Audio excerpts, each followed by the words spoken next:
నమస్తే, మీ senior journalist Jayarangala Krishnaiah.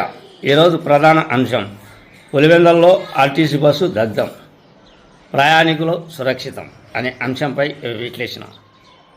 Pulivendula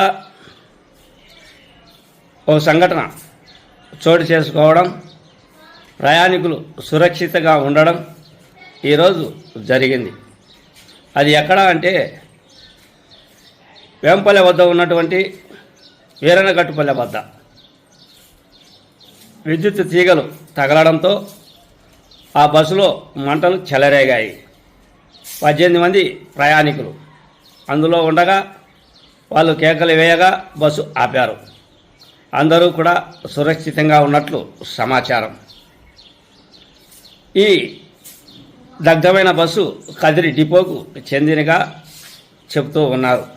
హుటాహుటిన అగ్నిమాపక సిబ్బంది అక్కడికి వెళ్ళి మంటలను ఆర్పు చేసినట్లు తెలుస్తూ ఉంది. విద్యుత్ అధికారులు కూడా అక్కడికి వెళ్ళినట్లు సమాచారం.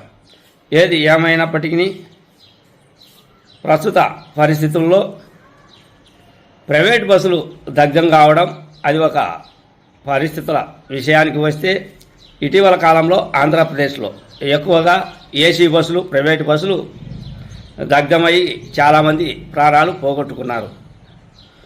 అయితే ఈసారి ఈ అగ్ని ప్రమాదం విద్యుత్ వైర్లు తగిలి ఆర్టీసీ బస్సులకు తగలడంతో ప్రయాణికులకు ఏమీ కావడం ఇది ఒక సంతోషంగా భావించవచ్చు.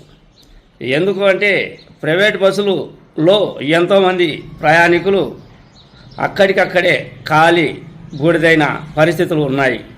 కానీ అదృష్టం కొద్దీ ఆర్టీసీ బస్సులో ప్రయాణిస్తున్న వారు సురక్షితంగా 18 మంది బయట పడడం గమనార్హం.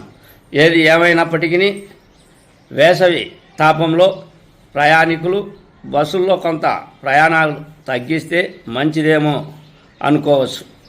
ప్రమాద సంఘటనలు మనం అనుకున్నట్లు రావు కనుక మన జాగ్రత్తలో మనం ఉంటే బాగుంటుంది అన్నదే నా ఈ సందేశం. మీ సీనియర్ జర్నలిస్ట్ జయరంగల కృష్ణయ్య. నమస్తే.